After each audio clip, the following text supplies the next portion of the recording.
രാജ്യത്ത് വളരുന്നുണ്ടെങ്കിലും ആ രാജ്യത്തുള്ള പണ്ഡിതന്മാരോട് പോലും, മുതിർന്ന പണ്ഡിതന്മാരോട് പോലും ഒരക്ഷരം ചോദിക്കാതെ, അവരോട് അനുവാദം വാങ്ങാതെയല്ലേ ഏത് ഭീകരന്മാരും സംഘടിക്കുന്നത്? അല്ല, ചോദിക്കട്ടെ, ഏതെങ്കിലും ഒരു പണ്ഡിത സംഘടനയോട് കൂടിയാലോചന നടത്തിയിട്ട് ഒരു പണ്ഡിത സംഘടനയുടെ ഫത്വ പ്രകാരമാണ് ഞങ്ങളെ സംഘടന രൂപീകരിച്ചതെന്ന് ഏതെങ്കിലും ഭീകര സംഘടനക്ക് പറയാനൊക്കുമോ? അംറുഹും ശൂറാ ബൈനഹും, അവർക്കിടയിൽ കൂടിയാലോചിക്കേണ്ട കാര്യവിവരമുള്ള ആളുകളോട് കൂടിയാലോചിച്ചുകൊണ്ട് മാത്രമേ മുസ്ലിമീങ്ങളുടെ ഇടയിൽ ഒരു കാര്യം ചെയ്യാൻ തന്നെ പാടുള്ളൂ. വമിമ്മാ റസഖ്നാഹും യുൻഫിഖൂൻ.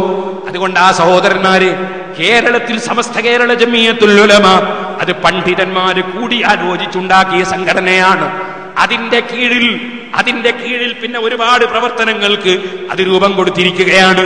അതിന്റെ പ്രവർത്തനങ്ങളുമായി കീഴ്ഘടകങ്ങളും പോഷകഘടകങ്ങളും ഒക്കെ ഇങ്ങനെ നീങ്ങുകയാണ്. അപ്പൊ ആ നിലക്ക് പണ്ഡിതന്മാരോട് പോലും കൂടിയാലോചന നടത്താതെ ഏതോ കക്ഷികൾ എന്തോ ഉണ്ടാക്കിയിട്ട് അതാണ് ദീനെന്ന് പറഞ്ഞാൽ അത് ദീനാവൂല. ഇനിയും കേട്ടോ, വല്ലദീന ഇദാ അസാബഹുൽ ബഗ്യു ഹും യന്തസിറൂൻ, അവർക്ക് വല്ല അക്രമവും നേരിടേണ്ടി വന്നാൽ ഹും യന്തസിറൂൻ, അവിടെ നിങ്ങൾക്ക് കാണാം ജലാലൈനിൽ സിൻഫുൻ അയ് യന്തഖിമൂന മിമ്മൻ ളലമഹും ബിമിസ്ലി ളുൽമിഹി കമാ ഖാല തആല വജസാഉ സയ്യിഅത്തിൻ സയ്യിഅത്തും മിസ്ലുഹാ. അക്രമം ആരുടെ ഭാഗത്തു നിന്നെങ്കിലും ഉണ്ടായാൽ ആ കക്ഷികൾക്ക് അതാ അവർ നടപടി സ്വീകരിക്കുന്നു. ആർക്കെതിരെ? അക്രമം നടത്തിയവർക്കെതിരെ ആക്രമിക്കപ്പെട്ടവർ നടപടിക്കൊരുങ്ങുന്നു. പക്ഷേ അവർക്ക് നടക്കുന്ന നടപടി എങ്ങനെയാണ്? വജസാഉ സയ്യിഅത്തിൻ സയ്യിഅത്തും മിസ്ലുഹാ, ഇങ്ങോട്ടെന്താണോ ചെയ്തത് അതേ അങ്ങോട്ടും ചെയ്യാവൂ. ഇങ്ങോട്ട് എടാന്ന് വിളിച്ചാൽ കൂടി വന്നാൽ എടാന്നേ വിളിക്കാവൂ, അതിന്റെ അപ്പുറം മറ്റൊന്ന് വിളിക്കരുത്. ഇങ്ങോട്ടൊരാൾ കൽബിന്റെ മോനെ എന്ന് വിളിച്ചാൽ കൽബിന്റെ മോന്റെ മോനെ എന്ന് പറയരുത്. സുബ്ഹാനല്ലാഹ്, ഓർക്കണം, ജസാഉ സയ്യിഅത്തിൻ സയ്യിഅത്തും മിസ്ലുഹാ. അങ്ങനെ ഒരു തെറ്റുകൊണ്ടൊരാൾ ആക്രമിച്ചാൽ അവൻ അങ്ങോട്ട് അത്ര മാത്രമേ അങ്ങോട്ട് ചെയ്യാവൂ. അത് തന്നെയും ചെയ്യേണ്ടത് എങ്ങനെയാണ്? സ്വയം അങ്ങ് ചെയ്യലല്ല, മറിച്ച് അത്വീഉല്ലാഹ വഅത്വീഉർ റസൂല വഉലിൽ അംരി മിൻകും, ഭരണാധികാരികൾക്ക് ഭരണത്തിന് കീഴ്പ്പെട്ട് ആ ഭരണത്തിന് കീഴിലുള്ള വ്യവസ്ഥകൾ അനുസരിച്ച് തെളിയിക്കപ്പെട്ടതിന് ശേഷമേ പറ്റൂ. അല്ലെങ്കിൽ ഓരോരുത്തരും കട്ടവന്റെ കൈമുറിക്കാൻ കത്തിയുമെടുത്തിറങ്ങിയാൽ, ഓരോരുത്തരും പകരം കൊല്ലാൻ കത്തിയുമെടുത്തിറങ്ങിയാൽ, ഓരോരുത്തരും തല്ലിന് പകരം തല്ലാൻ ഇറങ്ങിയാൽ ലോകത്തെപ്പോഴാ സമാധാനം കൈവരിക? അപ്പോഴൊരു ഭരണത്തിൻ കീഴിൽ വ്യവസ്ഥാപിതമായി മാത്രമേ അത് നടപ്പാക്കാൻ പാടുള്ളൂ. അത് നടപ്പാക്കാൻ തന്നെ പറ്റുകയാണെങ്കിൽ ചെയ്തതിന് പകരം അത്ര മാത്രമേ പറ്റൂ, അതിനപ്പുറം പറ്റില്ല. ചെയ്തവനെ മാത്രമേ പറ്റൂ, ചെയ്യാത്തവനെ പറ്റില്ല. ഒരു സമുദായത്തിൽപ്പെട്ട ഒരു മനുഷ്യൻ മറ്റൊരു മനുഷ്യനെ വധിച്ചാൽ ആ സമുദായത്തിലെ ഒരു നിരപരാധിയെ വധിക്കാൻ പറ്റില്ല. ഒരു പാർട്ടിയിൽപ്പെട്ടവൻ കൊന്നാൽ പകരം ആ പാർട്ടിയിൽപ്പെട്ടവനെ കൊല്ലാൻ പറ്റൂല. ഇതുകൊണ്ടാ സഹോദരന്മാര്, നമ്മുടെ പണ്ഡിത സംഘടന, അതിന്റെ കീഴിൽ പ്രവർത്തിക്കുന്ന SYS, SSF തുടങ്ങിയ സംഘടനകൾ, ഞങ്ങളുടെ പ്രവർത്തകന്മാർ, ഞങ്ങളുടെ നേതാക്കൾ, 4-5 പ്രവർത്തകന്മാർ ദാരുണമായി ഈ കേരളത്തിൽ കൊല്ലപ്പെട്ടിട്ടുണ്ട്. പക്ഷേ അതിന് പകരം ആ കൊന്ന കക്ഷികളുടെ സംഘടന ഏതാണെന്ന് നോക്കിയിട്ട് ആ സംഘടനയിലെ ഒരൊറ്റ മനുഷ്യനെയും ഒരു ചെറിയ ബ്ലേഡ് കൊണ്ടുപോലും ഒന്ന് വാർന്നു നോക്കാൻ SYS-കാരൻ തുനിഞ്ഞില്ല, SSF-കാരൻ തുനിഞ്ഞില്ല. കാരണം ഞങ്ങൾ മതവിശ്വാസികളാണ്, ഞങ്ങളൊരു ആദർശത്തിന്റെ വക്താക്കളാണ്. ഞങ്ങളെ നേതാക്കൾ ഞങ്ങൾക്ക് പഠിപ്പിച്ചത് ഖുർആനിന്റെ ആശയമാണ്. ഖുർആൻ ഇനി പറയുന്നത് കേട്ടോ, ഇവിടെ ഞാൻ നേരത്തെ പറഞ്ഞ ഖുർആൻ ദുർവ്യാഖ്യാനം ചെയ്ത ആ വ്യക്തി എഴുതിയതിന്റെ ബാക്കിയും കൂടി കേട്ടോ. ഖുർആൻ എന്താ പറയുന്നത്?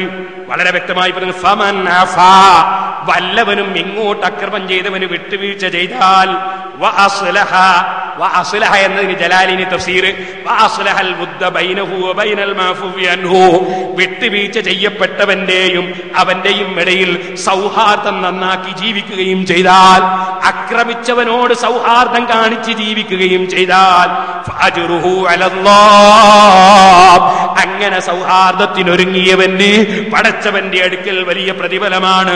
ഇന്നഹു ലാ യുഹിബ്ബുൽ ളാലിമീൻ, അല്ലാഹു ഒരിക്കലും അക്രമം ചെയ്യുന്നവനെ ഇഷ്ടപ്പെടുന്നവനല്ല. വലമൻ ഇന്തസറ ബഅദ ദുൽമിഹി ഫഉലൈക മാ അലൈഹിം മിൻ സബീൽ.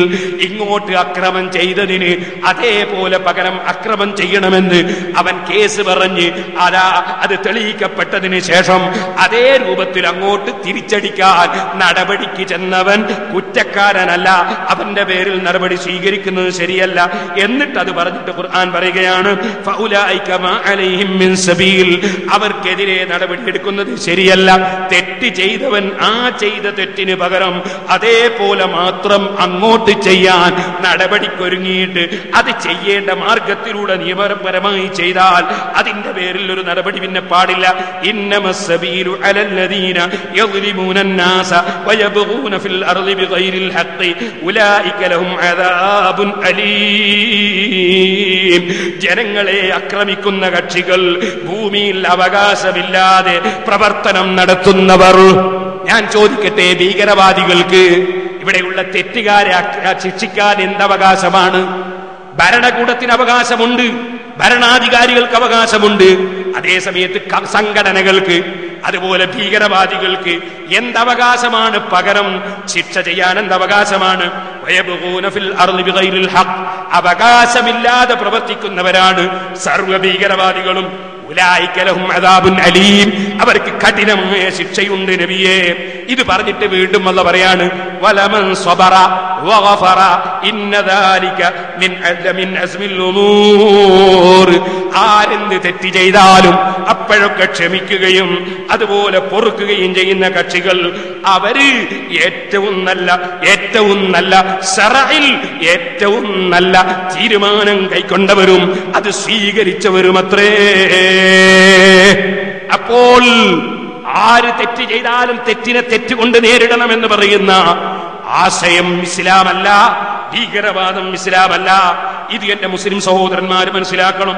ഇനി ഞാൻ പറയട്ടെ, അതേ ലേഖകൻ തന്നെ പിന്നീട് ചെറുപ്പക്കാരെ വഴിതെറ്റിക്കാൻ വേണ്ടി ഖുർആൻ ദുർവ്യാഖ്യാനം ചെയ്തുകൊണ്ട് വീണ്ടും എഴുതുകയാണ്, അക്രമത്തെ പ്രതിരോധിക്കാൻ രംഗത്തിറങ്ങാത്തവരെ ഇസ്ലാം ശക്തിയായി താക്കീത് ചെയ്യുന്നുണ്ട്.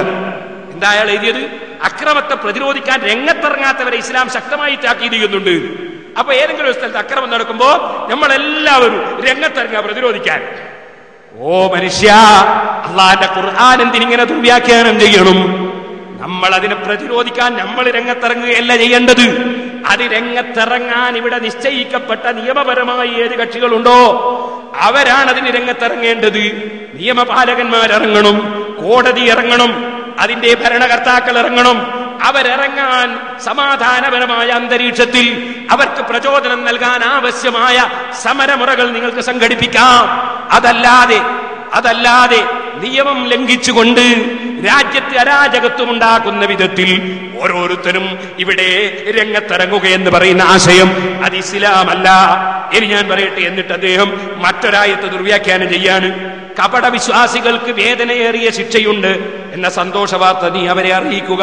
സത്യവിശ്വാസികളെ വിട്ട് സത്യനിഷേധികളെ ഉറ്റമിത്രങ്ങളായി സ്വീകരിക്കാവുന്നവരാകുന്നു അവർ. അവരുടെ സത്യനിഷേധികളുടെ അടുക്കൽ പ്രതാപം തേടിപ്പോകുകയാണോ അവർ? എന്നാൽ തീർച്ചയായും പ്രതാപം മുഴുവൻ അള്ളാഹുവിന്റെ അധീനത്തിലാകുന്നു.